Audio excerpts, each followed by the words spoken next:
우리 대한민국이 세계에서 하여튼 특별한 일들이 많습니다. 좋은 것도 많고 좀 안 좋은 것도 많고 이 얘기 하자면 많은데, 우리 한국이 지금 겪고 있는 특별한 현상 중에 하나는 우리 사회 톱에 너무 법법하는 이 법 전문가들이 많이 포진해 있다는 사실입니다. 특별히 이제 현 정부 들어가지고 아주 두드러진 현상이지만은, 정부 중요 보직에 제가 알기로는 거의 모든 분야에 다 검사 출신들이 실권을 장악하고 있습니다. 방송통신위원, 방송정책, 거기도 검사가 있어요. 금융감독원, 검사하고 있습니다. 전부 검사입니다. 예를 들자면 밑도 끝도 없습니다. 마치 이제 우리는 익숙한 듯이 하지만은 수십 년 전에 군사정부 때에 군 출신들을 사회 요소에 다 배치해서 요직에 앉혔던 거하고 아주 흡사합니다. 그런데 이제 이게 드디어 문제가 되었으니 뭐가 문제냐? 그건 필연입니다. 뿌린 씨대로 열매가 나는 거예요. 검사가 어떤 사람이냐? 목사가 어떤 사람이냐? 사람 평생에 몸담고 있는 그대로 자꾸 생각이 그래 가는 사람이잖아요. 이 검사는 평생에 상대하는 사람이 평범한 사람이 아닙니다. 범죄 피의자들을 상대합니다. 상대하는 게 눈만 뜨면은 범죄 혐의를 받고 있는 사람 앉혀가지고 이실직고 하렸다 하는 거예요.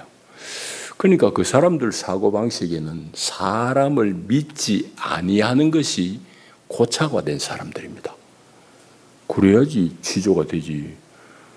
범죄 혐의자가 하는 말 다 들어주면 그게 범죄를 밝혀내겠어요? 못 밝혀내잖아. 그러니까 어쨌든 검사의 사고 구조는 내 앞에 앉아있는 상대방의 말을 안 믿을 수밖에 없는 그런 사고가 머릿속에 고착된 그런 집단이라고 볼 수 있습니다. 일반적인 얘기입니다. 그리고 자기들이 정의를 수호하는 최고의 조직이라고 생각합니다. 이제 그게 검사의 사고방식이라고 일반적으로 얘기할 수 있습니다. 그러니 지금 우리가 겪는 이런 소위 말하는 불통, 오만불통 이런 말도 붙이기도 하는데, 이거는 당연한 일입니다. 우리가 뿌린 씨앗을 여전히 그 후과를 고스란히 거두고 있는 중입니다. 그런데 바뀌겠나? 평생이 그걸 살았는데 어렵습니다. 그런데 거기뿐만 아닙니다. 국회도 마찬가지입니다. 국회도 다른 나라하고 비교해가지고 엄청나게 과도하게 우리는 법 전문가들이 포진하고 있습니다. 사실은 우리 이것도 빨리 바꿔줘야 돼요. 이건 국민들이 결국 깨야 됩니다. 국회의원은 우리 지역의 이익을 대변해주는 대의 기관입니다. 5천만이 다 광장에 모여지고 하고 그러면 뭐가 되겠어요? 의논이 안 되니까 이 지역에 한 사람 뽑아가 보내고 저 지역에 한 사람 뽑아 보내고 이런 게 국회의원이고, 또 그걸 이제 완화시키려고 직능별로 직능대표를 비례대표로 뽑는데, 지금 보면 비례대표도 다 법 전문가들이 들어가 있습니다. 그러니까 이게 상식선에서 이게 논의가 되겠냐고. 결국은 자기 놀던 바닥에 그 사고가 굳어진 사람들이잖아요. 그 농민을 대표하는 사람도 들어가야 되고 교사들도 대표하는 사람이 들어가야 되는데 그런 사람이 있냐고, 국회의원 중에 없잖아요. 이제 그래서 논의가 실질적으로 성실하게 안 되는 이유가 바로 거기에 있습니다. 그런데 이제 원래 이 얘기를 하자면은 근본적으로는 법은 철학과 아주 밀접한 관계가 있습니다.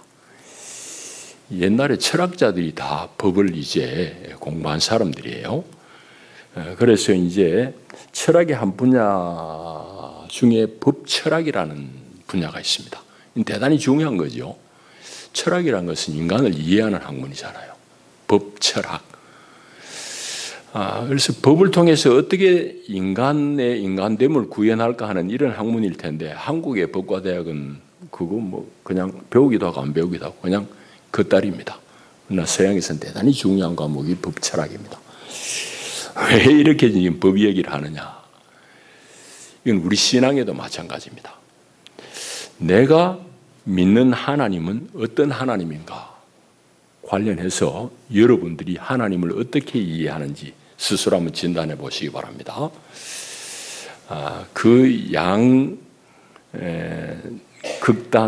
극단이라고 얘기하기는 좀 어렵지만 성경 안에 율법의 하나님으로 계시된 것을 구약이라고 그러면은 신약에는 예수님으로 계시된 하나님입니다. 이걸 우리가 이제 좀 얘기를 나눠야 될 텐데 오늘 요한 1서를 읽었습니다. 요한 1서는 한 달 여전에 본문으로 우리 선정을 해서 말씀을 교통한 적이 있습니다. 그때 요한 1서의 상황들을 말씀했습니다. 제가 다시 한번 말씀드리지만은 성경을 여러분들 이게 하늘에서 탁 떨어져가지고 천년만년 이거는 막 1.1억도 변함없이 그대로 우리가 읽어야 된다는 교리로 읽으면 대단히 곤란합니다. 그러면은 앞뒤 충돌한 데가 많아요. 그래 읽는 게 아닙니다. 성경은 특별히 서신서는 편지를 보낼 때 이유가 있으니까 편지 보낼 거 아닙니까? 편지 받는 사람이 무슨 상황이 있으니까 그 상황을 개선하려고 해소하려고 쓴 게 편지입니다. 그러니까 뭐 구약도 마찬가지 신약도 마찬가지지만은 어떤 상황에서 어떤 수신자에게 이 글을 썼는지를 봐야 됩니다. 그 전후 맥락 다 무시해버리고 앞에 말 뒤에 말 부딪히는 말 그걸 끼워 맞추려고 그러니까 땀만 나는 거지 이해가 안 되고 그렇습니다. 요한 1서는 잘 읽혀지려고 그러면 제일 핵심되는 것이 교회의 분열 상황입니다. 교회가 쪼개질 거야. 쪼개고 나간 사람이 누구냐? 그건 영지주의적인 배경을 가진 영지주의 사상에 물든 교인들 때문입니다. 영지주의 교인들의 문제는 뭔가 하면은 바로 한국 교회의 문제이기도 한데 자기 스스로는 대단히 신령하고 하나님에 대한 지식이 충분하다고 하는 사람입니다. 이 영지할 때에 신령하다 할 때 영자고 지자는 지식할 때 지자입니다. 이 영어로도 그래요. 헬라말 나왔지만 그노티시즘입니다. 그노시스 그거는 헬라말로 지식, 지혜라는 말이에요. 자기들만이 신을 아는 특별한 지식을 가진 집단이라는 얘기입니다. 그게 영지주의예요. 그 사람들의 사고방식이 뭔가 하면 신이란 것은 최고의 신은 물질하고는 전혀 관계없어요. 물질은 다 악한 것이니까 이 세상을 창조한 것도 특별하게 우월한 신이지 이 세상을 물질을 창조한 이 우주를 창조한 신은 좀 열등한 신이라고 이름을 합니다. 신도 이제 급이 있어요. 그러니까 영지주의자들은 자기들은 이 지식을 알아서 아주 신령한데 뭐가 사도들이 보기에는 뭐가 문제인가 하면 이 사람들의 생활은 도무지 엉망인 겁니다. 엉망이라서 엉망이 아니라 그들의 교리가 그러기 때문입니다. 영은 너무너무 선하고 귀해서 우리 영을 잘 간수하면 되지 육체로 사는 삶에 대해서는 그건 뭐 별 가치 없다. 그러니까 엉망으로 살려고 사는 게 아니라 별 가치를 안 두니까 자연적으로 그래 되는 겁니다. 그래 이제 요한 1서를 잘 읽으려면 오늘 본문에도 나왔지만은 자꾸 안다 이런 말이 나오잖아요. 안다는 것이 영지주의자들이 자기들이 신을 안다, 하나님을 안다 하니까 너희들이 하나님을 아느냐, 하나님을 알면은 하나님 계명을 지켜야 하는 거 아니냐 이런 얘기를 요한 1서가 계속하고 있습니다. 그러니까 본문은 그런 배경에서 쓰여진 글이고 특별히 오늘 우리가 읽은 본문은 요한 1서에서 세 번째로 등장하는 사랑을 언급하는 부분입니다. 요한 1서는 이제 배경은 그런 영지주의자들의 분열 책동 그 가운데서 끊임없이 요한 사도가 이 수신자들에게 얘기하는 것은 사랑하라는 사랑에 대한 말씀입니다. 이게 이제 전체예요. 자, 그러면 우리가 전반적인 얘기는 했고 오늘 본문을 한번 관찰해 보시면은 대단히 놀라운 선언으로 시작합니다. 그게 이제 8절에 보면은 하나님은 사랑이시라 라고 그렇게 말씀합니다. 하나님은 사랑이시라. 구약의 하나님도 사랑의 하나님이고 율법을 주신 하나님도 사랑의 하나님이에요. 그런데 구약에는 하나님은 사랑이시라는 이런 말씀이 없어요. 그런 명제가 없습니다. 그러니 하나님은 사랑이시라는 이 말은 사실은 구약 시대의 이스라엘 유대인들이 이해하는 율법 속의 하나님 이해를 대단히 능가하는 그런 어마어마한 그런 선언입니다. 구약은 여러분 아시는 대로 중심은 물론 시가서도 있고 예언서도 있지만 율법, 토라라고 하는 율법서가 제일 처음에 나와요. 모세오경이 토라 율법이잖아요. 율법이 중심에 있어요. 구약은 율법입니다. 그리고 하나님은 이 이스라엘에게 법을 주셨어요. 그리고 법을 지키면 너희들이 복된 나라를 이룰 것이고 법을 어기면은 너희들이 하나님의 벌을 받을 것이다 라는 그런 이제 말씀이 구약 전체입니다. 그 예언자들은 하나님의 법을 어기는 백성들을 향해서 하나님의 마음을 품고 막 꾸짖는 거예요. 돌아오라 돌아오라고. 너희들 그대로 가면 죽는다고. 그런 일을 얘기하는 게 이제 예언자입니다. 그러니까 구약의 율법 속의 하나님은 율법을 이스라엘에 주시고 멀찌감치서 보시는 하나님으로 이해될 수밖에 없어요. 법을 지키느냐? 안 지키면 혼나? 뭐 이런 하나님이죠. 그런데 실질적으로 하나님은 그런 하나님은 아니에요. 늘 관계 속에서 관계를 맺고 싶은 하나님이에요. 율법도 사실은 그런 거예요. 성막을 지은 것도 마찬가지잖아요. 하나님이 그 가운데 살겠다는 표현이에요. 하나님이 이스라엘 가운데 거하신다는 게 성막이거든. 그런데 일단은 율법을 오해하면은 하나님은 멀리 있고 나는 여기서 열심히 율법을 지켜야지 뭐 이런 정도로만 이해하는데 오늘 이 하나님은 사랑이심이라 하는 이 선언은 대단히 놀랍게도 하나님은 인간과의 관계 속에 존재하시는 분임을 명확하게 드러내는 말씀입니다. 사랑이라는 건 혼자 할 수는 없는 노릇이잖아요. 사랑은 대상이 있어야 사랑할 수 있잖아. 하나님은 사랑이심이라 이 말은 하나님 혼자가 아니라 인간이란 너와의 관계 속으로 들어오시면 하나님이다 이 말입니다. 그러니까 사랑이란 용어 자체가 혼자 있는 사람에게 해당되는 용어가 아니라는 이 말입니다. 그러니까 오늘 하나님은 사랑이심이라 이 말은 구약에서 이해했던 그 하나님 이해를 뛰어넘는 놀라운 그런 말씀입니다. 하나님을 온전하게 이해하게 해주는 말씀이라 이 말입니다. 짧은 말씀이지만은 자 그런 걸 우리가 하나님 사랑이심이라 하는 이 말씀 속에서 우리가 알아야 될 테고 그 다음에 하나님의 사랑임을 하나님의 사랑이심을 분명히 입증하는 사건을 여기는 이제 하나님의 아들을 사람이 되게 성육신하신 그 사건을 통해서 이제 확인을 합니다. 그게 이제 9절 말씀이잖아요. 하나님의 사랑이 우리에게 이렇게 나타난 바 되었으니 하나님이 자기의 독생자를 세상에 보내심은 그로 말미암아 우리를 살리려 하심이라. 사랑은 여기 있으니 우리가 하나님을 사랑한 게 아니고 하나님이 우리를 사랑하셔서 우리 죄를 속하기 위하여 화목제물로 그 아들을 보내셨습니다. 하나님이신 하나님의 아들을 사람 되게 해가지고 속죄제물로 십자가에 달려 죽게 하신 이것이 하나님의 사랑의 확증이다. 증거다. 분명한 증거다 이 말입니다. 그러니까 하나님께서 당신의 아들을 사람이 되게 하고 십자가에 죽게 한 것은 이미 성취된 사건. 이건 거꾸로 되물릴 수 없는 사건입니다. 하나님의 사랑은 이렇게 분명하다는 얘기입니다. 사람이 내가 네 사랑해 지 수틀리면 빠이 뭐 이런 정도의 사랑이 아닙니다. 하나님의 그 사랑은 분명하게 성취된 사랑이고 변함없는 사랑이라는 그 말씀입니다.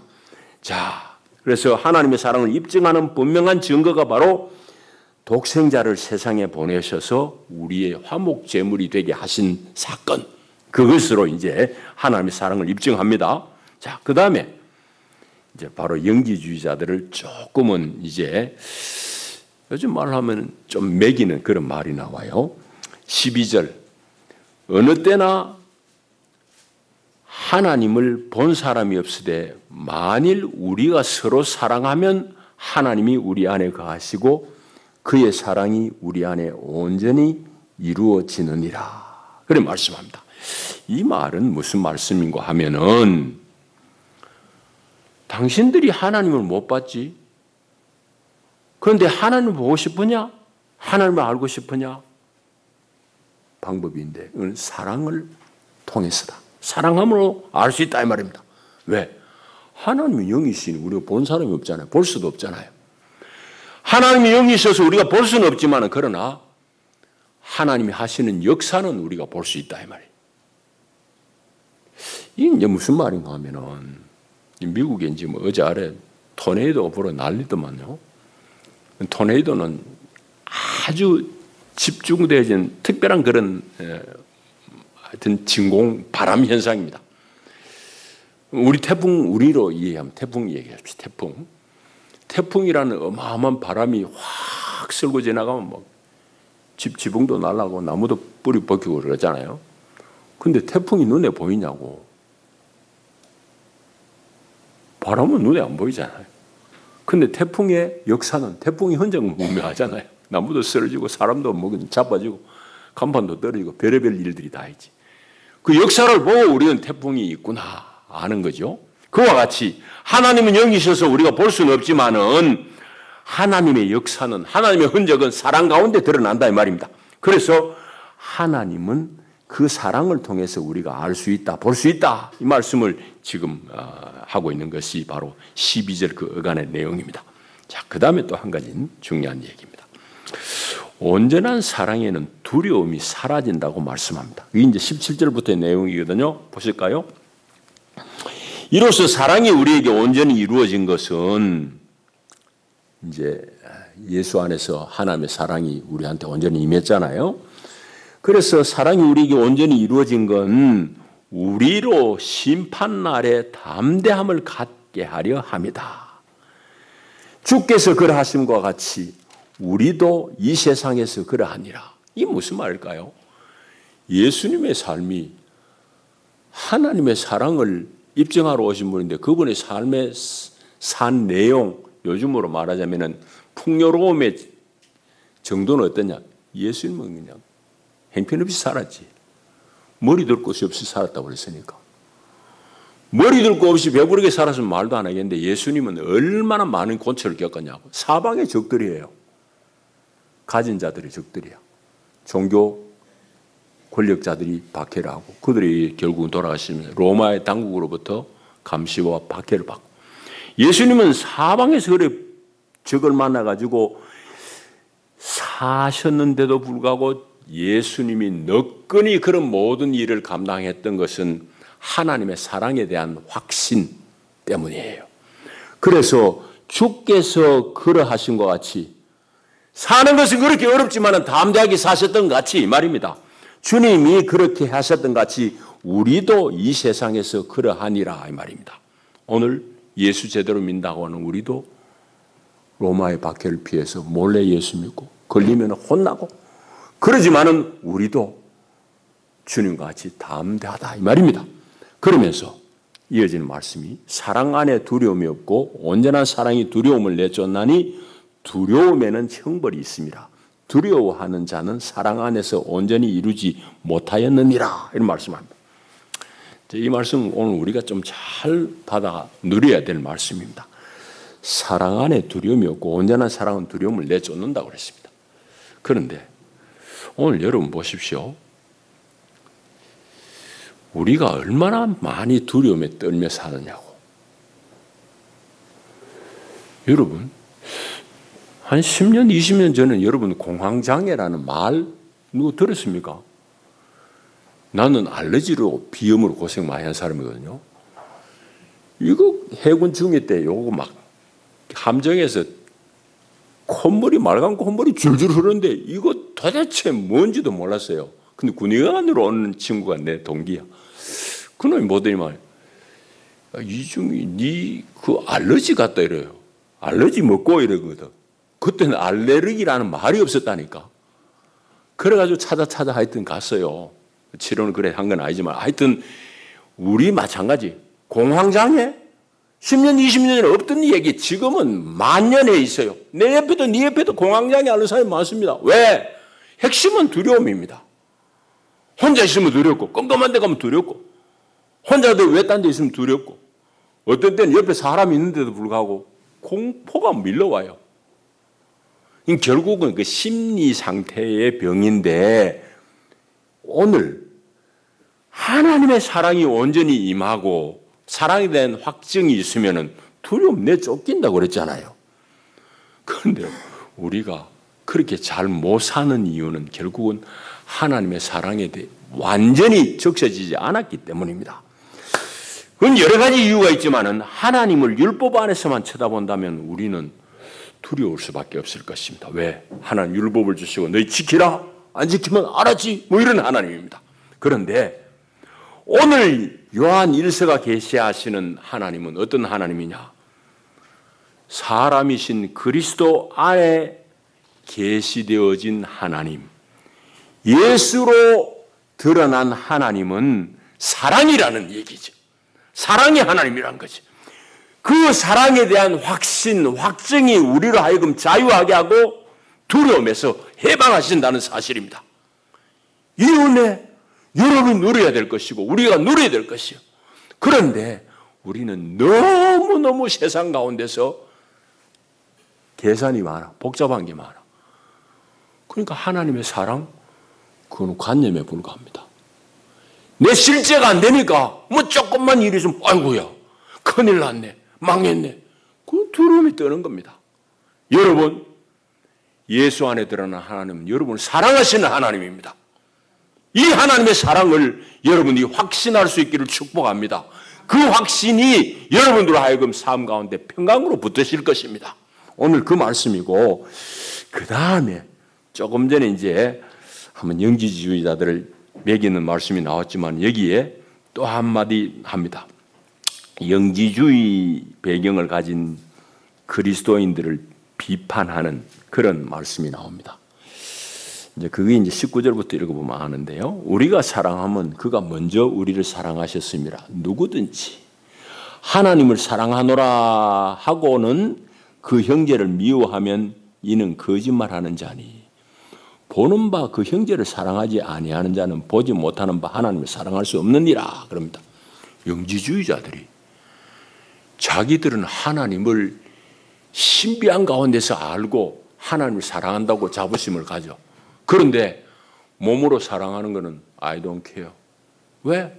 몸으로 하는 거 뭐 별 가치도 없는 일인데 우리가 영 안에서 하나님을 사랑하면 다 되지. 이런 식이야. 그런데 그걸 지금 말하자면 매기는 겁니다. 하나님을 사랑한다 하면서 눈에 보이는 형제를 사랑하지 않으면 그건 거짓말하는 놈이요. 이 말입니다. 여러분, 그러니 우리의 온전한 신앙은 하나님 사랑한다고 그러면 형제 사랑으로 구체화되는 것이 마땅하다는 말씀을 하면서 오늘 이 말씀을 마치는 겁니다. 21절도 그거잖아요. 우리가 이 예명을 주께 받았나니 하나님을 사랑하는 자는 또한 그 형제를 사랑할지니라. 하나님 사랑한다 하면서 눈에 보이는 형제를 사랑하지 않는 건 그 거짓이다 이 말입니다. 자, 이렇게 하면 이제 오늘 본문 다 읽은 것이고 우리 얘기를 좀 하십시다. 오늘 이제 여기 그 9절에 보면은 하나님의 사랑을 요한 사도는 입증하기를 하나님의 아들이신 예수의 성육신 사건으로 이제 입증을 합니다. 근데 뭐 그건 물론 맞지만은 하나님의 사랑은 사실은 온 우주에 충만해요. 우주 창조부터 하나님의 사랑의 행위입니다. 행위의 결과입니다. 여러분 보십시다. 하나님이 만일 혼자 유아독존 세상에 천상천하에 당신 혼자 계신 절대자로 쳐봐요. 거기서 만족하면은 사랑할 필요가 뭐 있어요? 혼자인데 사랑할 필요가 뭐 있노?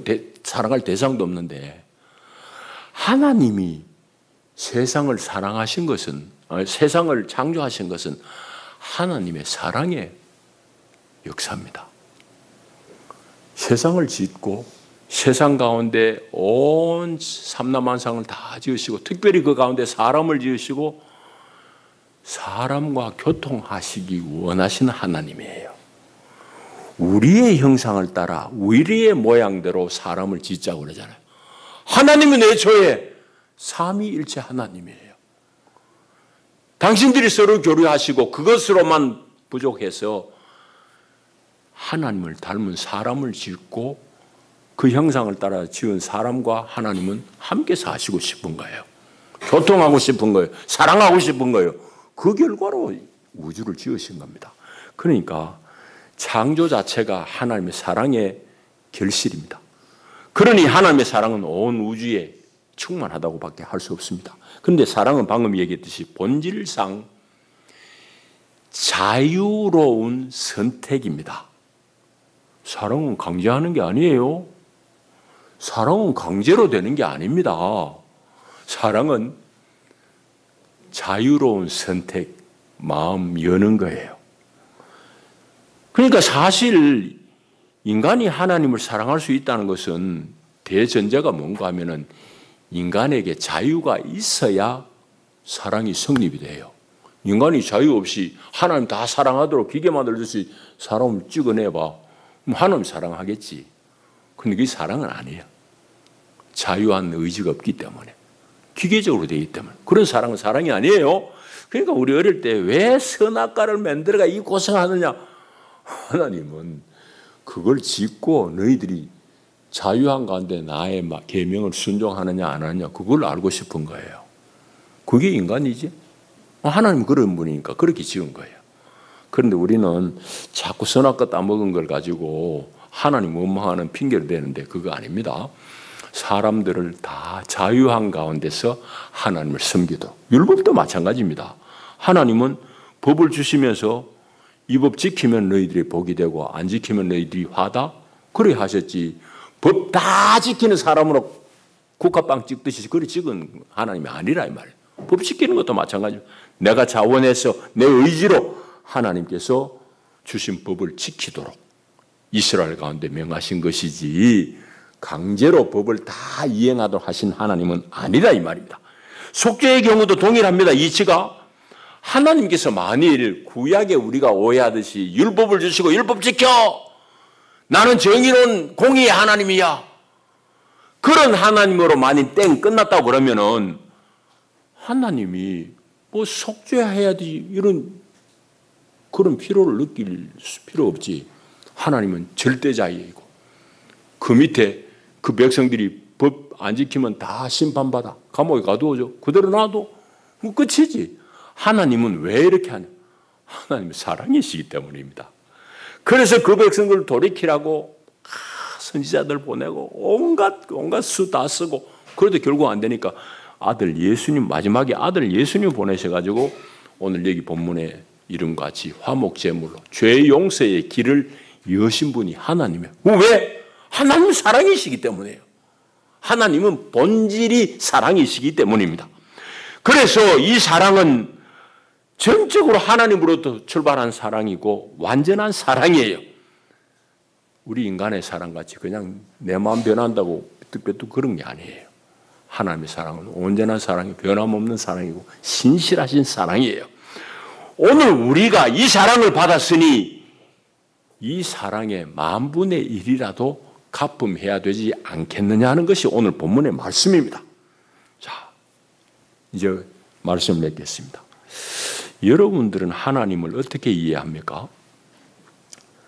서두에 얘기했듯이 둘입니다. 조금은 극단적, 사실은 극단이 아닌데 구약의 하나님은 율법에 나타난 하나님입니다. 그런 하나님께서 아들 예수님을 보내시고 예수님을 통해서 온전하게 말씀하셨다 했습니다. 예수 안에 계시되어진 하나님입니다. 이 둘은 다른 하나님은 아닌데 여러분들이 어떤 하나님에게 치중되는지에 따라서 여러분들의 신앙의 컬러가 성격이 좀 많이 달라집니다. 여러분들 중에는 대단히 좀 율법의 하나님에 치중할 수도 있고 어떤 분들은 그리스도 안에 드러난 하나님에 깊이 공감하는 분들도 계실 것입니다. 다시 얘기하지만 다른 하나님은 아니에요. 다만 사람이 그렇게 취할 뿐입니다. 그런데 성경은 히브리 1장 1절에 말씀합니다. 옛적의 선지자들을 통하여 여러 부분 여러 모양으로 우리 조상들에게 말씀하셨던 하나님이 이 모든 날 마지막에는 아들을 통하여 우리에게 말씀하셨으니, 아들 예수를 통해서 우리에게 말씀하셨다 이 말입니다. 요한복음에서는 말씀이 육신이 되셨단 말은 바로 그 말이에요. 왜 예수를 하나님의 말씀이라고 그럴까? 하나님의 속을 다 드러낸 분이기 때문에 말씀이. 여러분하고 나하고 속에 들은 거 알려고 그러면 대화해야지 알지. 입 다물고 있으면 속에 뭐 들어앉았는지 모르잖아. 하나님이 예수를 보내셨는데 요한복음은 그 예수님을 말씀이라고 표현한 이유가 거기 있습니다. 하나님의 어떠함을 우리에게 다 계시하고 드러내신 분이기 때문에 말씀입니다. 이와 같이 완전한 계시, 온전한 계시는 예수 그리스도를 통해서 드러나십니다. 예수님을 통해서 하나님은 이런 분이라는 것을 완전하게 우리에게 계시해 주셨어요.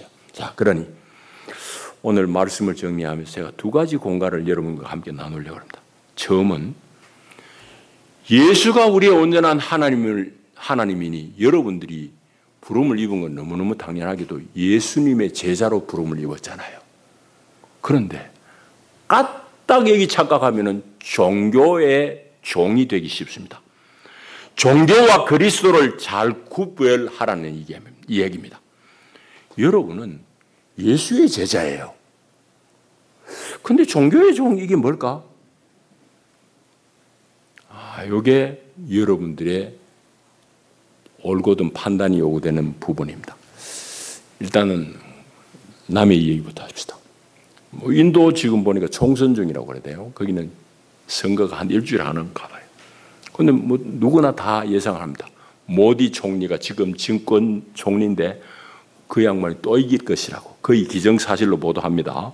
그런데 제가 보기에는 모디 총리가 가져오는 그 승리는 앞으로 대단히 큰 문제를 이야기할 수밖에 없는 모순을 잉태한 승리. 저는 그렇게 관찰해요. 제가 그렇게 관찰하는 이유는 이러졌습니다. 인도는 여러분 아시는 대로 힌두교가 거의 정부입니다. 힌두교도들이죠. 그런데 거기에도 기독교인들도 물론 있어요. 근데 그건 아주 소수고 국민의 15%가 이슬람교도들입니다. 이슬람교도. 예전에도 간혹 이슬람과 힌두교 사이에 충돌이 있긴 있어요. 그런데 특별히 모디가 총리가 되고 나서 집권하고 나서는 유독 이 양 종교 간의 갈등이 심화됩니다. 그거는 심화시킨 경향이 꽤 농후해요. 최근에도 인도의 수도 안에 있는 이슬람 사원을 파괴합니다. 힌두교도를 동원해가지고 아예 파괴해버려요. 그리고 사람을 그냥 폭행을 하고 죽이고 그래요. 힌두교인들이 이슬람 교도들. 왜 모디가 그 짓을 할까요? 힌두교인들 표 얻기에 너무너무 좋잖아. 그 증오심을 유발하면은 자기 편 삼는 게 너무너무 쉽잖아. 사람은 정치하는 놈들은 표 얻는 데는 되는면은 하여튼 다 해요. 그게 민주정치의 아주 대단한 약점입니다. 어쨌든 지금 인도 상황이 그렇습니다. 왜 내가 인도 상황을 여러분들에게 소개하느냐? 그런 이치는 우리가 신앙하는 이 교회 안에도 동일하게 작동하기 때문입니다. 이게 무슨 얘기냐? 잘 들어야 됩니다. 교회 안에서도 교리를 빙자하고 또 교회 수호해야지 하는 이런 걸 빙자해가지고 세상 가운데 차별을 조장하고 갈등을 조장하는 무리들이 있습니다. 그런 사람들 목소리 커요. 그 쉽게 기독교인들을 자기 주장 안에 가두어 둘 수 있기 때문에 그 주장을 합니다. 여러분 이거 대단히 조심해야 됩니다.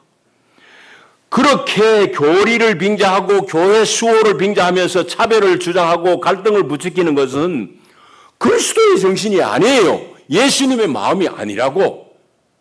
여러분 이거 아셔야 돼요. 예수님은 간호마다 붙잡힌 여인까지도 긍휼히 여긴 분이 예수님이에요. 예수님이 네 죄 없다 그러는 분이 아니에요.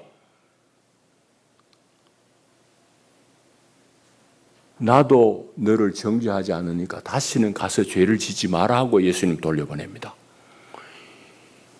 죄인을 고치는 것은 사랑이고 죄의 용서에 있는 줄 아시기 때문에 그런 겁니다.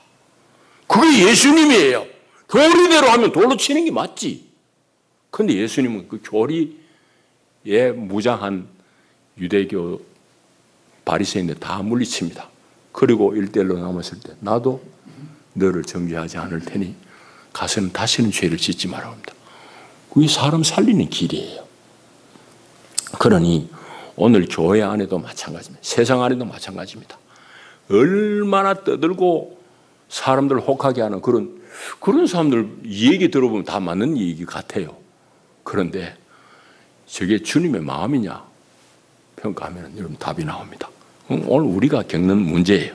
또 한 가지, 하나님의 사랑을 본받아서 여러분들도 사랑하기를 바랍니다. 하나님의 사랑을 입었으면 우리 또한 형제를 사랑할지니라 했잖아요. 사랑해야 됩니다. 그 하나님의 사랑은 자기 자신을 내어놓은 사랑입니다. 그게 사람을 살리는 일이기 때문입니다. 그 일이 오늘 나를 살렸고 여러분을 살렸고 세상을 살리는 일이에요.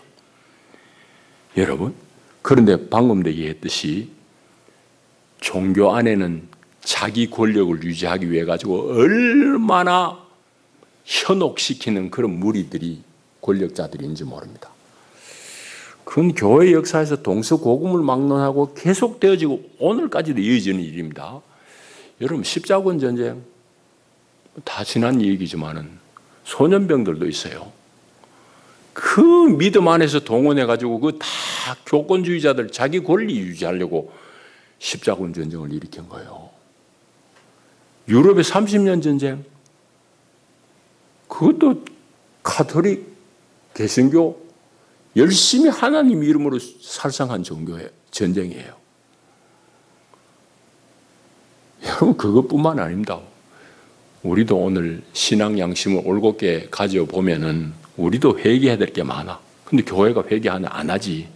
그러니 제대로 깨인 교인들이 많아져야지 그런 일이 일어나요. 여러분, 우리 아픈 역사 중에서도 교회가 범한 많은 폭력이 있습니다. 제일 대표적인 게 제주 4.3 사태. 그 살상의 주동자들이 행동대원들 다 예수 믿는다고 하는 청년들이에요. 그 사람들이 그 무고한 백성들을 제주도민을 그래 죽였다. 참 우리 숨겨진 아픈 역사잖아요. 그럼 왜 다 그러냐? 한 가지 이유 때문입니다. 교권에 이용당했을 뿐이에요. 그리하여 이제 성숙한 성도들이, 제대로 그리스도로 아는 성도들이 이제 나서서 회개하고 용서를 빌어야 됩니다. 그리고 용서를 비는 가운데 화해가 열리지, 화해가 여러분 제대로 되겠어요? 안 되잖아. 그냥 아직까지도 문제야. 아직까지도. 왜? 정직하게 회개하고 그 다음에 용서하는 과정들이 없었기 때문입니다. 덮어가 말만 꺼내면 벨게이라고 다 잡아 죽이다가 이제 겨우 드러내놨는데 이것도 아직 반쪽이야. 반쪽. 이게 우리 아픈 역사입니다.